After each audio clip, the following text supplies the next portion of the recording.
मनु बोले ये क्या हुआ? बोला नहीं, वो भगवान बोले थे कि 2-3 बार मना करना और उसके बाद फिर हाँ करना, तो इतना टाइम मेरे पास नहीं है कि हम ना बोले फिर तुम मनाओ, हम ना बोले तुम मनाओ, ना ना ना हाँ कर दो।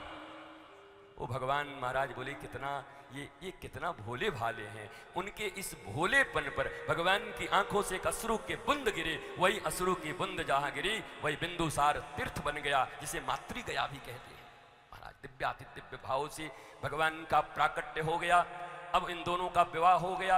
जब ये अपनी लड़की को लेकर के आए थे तो कर्दम ऋषि लगातार देवहूति को देखे जा रहे थे। देवहूति बहुत सुंदर थी। मनु शत्रुपा को बहुत बुरा लगा कि हमने तो सुना था कि कर्दम इतने बढ़िया ऋषि हैं, भाई नारियों को नहीं देखते, ये तो हमारी बेटी को आंखें फाड़ फाड़ के देख रहा है, ये कैसा ऋषि हो सकता है, ये कैसा साधु हो सकता है। महाराज पूछा कि आपको थोड़ी शर्म करनी चाहिए, क्या लगातार हमारी बेटी की तरफ देखे जा रहे हो? महाराज उसी समय कर्दम ऋषि ने कह दिया कि मैं ये देख रहा हूं कि अरे ब्रह्मा एक ही कैनवास होता है, उसी पर कैसी नासिका लगा देते हो, कैसी आंखें लगा देते हो, कैसे कान लगा देते हो, कैसे बाल लगा देते हो। कैनवास तो वही है पर उस पर एक से एक चित्र प्रकट कर देते हो।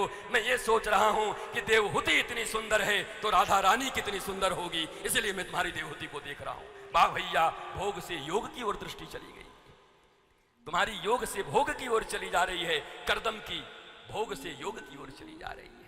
दुनिया में न भोग बुरा है न योग बुरा है, पर तुम्हारा सिद्धांत क्या होना चाहिए? भोगों से योग की ओर जाना है, हम तो योग से भोग की ओर भाग रहे हैं।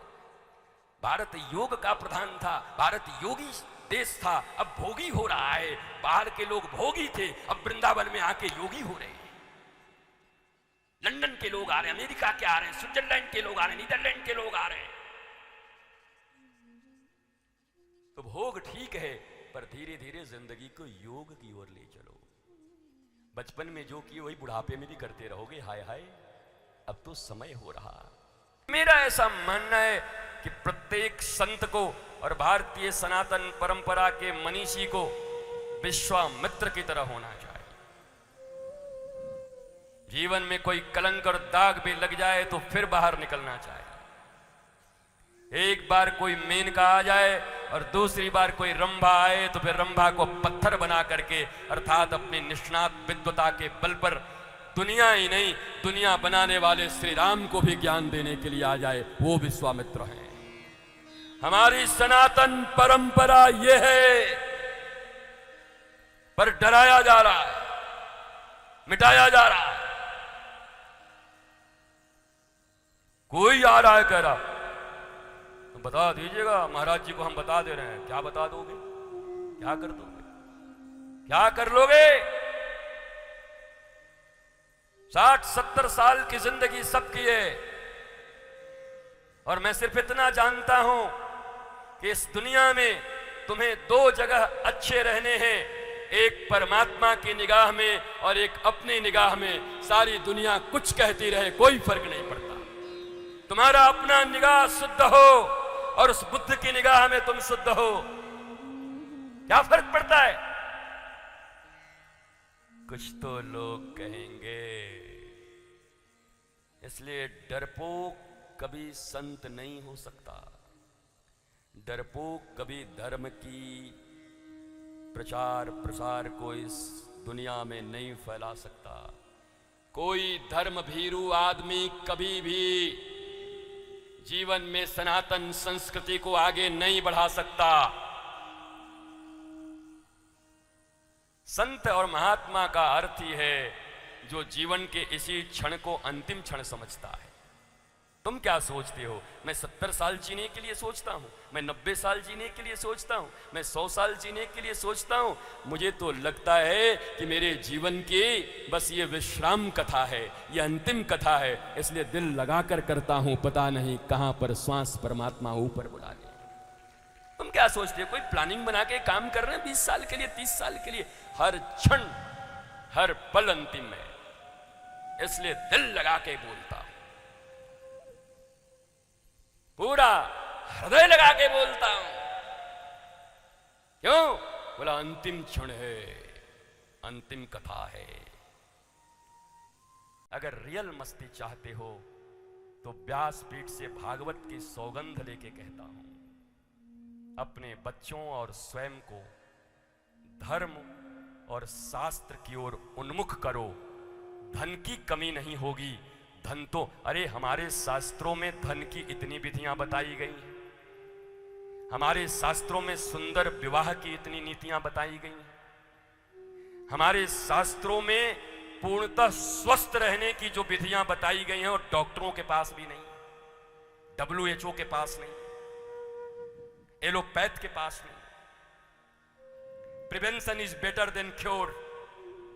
रासायन ऐसे ऐसे हैं तुम्हारे किचन में पड़े हुए, कितनी मात्रा में क्या खाने से तुम और तुम्हारे बच्चे कभी बीमार नहीं पड़ेंगे, इन शास्त्रों में बड़े पड़े हैं। जिंदगी में जितना कमाते नहीं उतना डॉक्टरों को दे करके लुटाते हो भिखारियों की तरह, नंबर पे नंबर लगाए रहते हो और रोग पे रोग बढ़ते रहते। पहले बीपी था, फिर किडनी गई, आंख में कम दिखने लगा, उसके बाद भी बुद्धि नहीं बदल रही है। क्यों?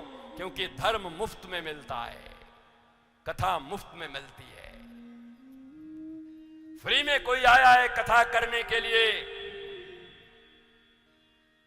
अपने जीवन को जिसने अपने गुरु चरणों में ज्ञान और विज्ञान में निष्णात होने में लगा दिया, वो कोई महापुरुष तुम्हारे द्वार पर गंगा की तरह आकर के तुम्हें स्नान कराना चाहता है, तुम्हें पान कराना चाहता है, मज्जन कराना चाहता है, तब तुम्हारे पास समय नहीं है, क्योंकि मुफ्त में मिल रहा है। महलों से मेरा परिचय हो, पैसों से मेरा परिचय हो, रिश्तेदारों से मेरा परिचय हो, 2 कौड़ी के सर्टिफिकेट से मेरा परिचय हो, घरों से मेरा परिचय हो, चमड़ों से मेरा परिचय हो, कपड़ों से मेरा परिचय हो। ये परिचय तो कपड़ों का है, चमड़ों का है, दमड़ों का है, लफड़ों का है, मकानों का है। तुम क्या भिखारी हो? तुम्हारा कोई परिचय नहीं है। तुम्हारा परिचय क्या है? The beginning of real spiritualism is who am I and why I am here and what I am doing. Nothing else.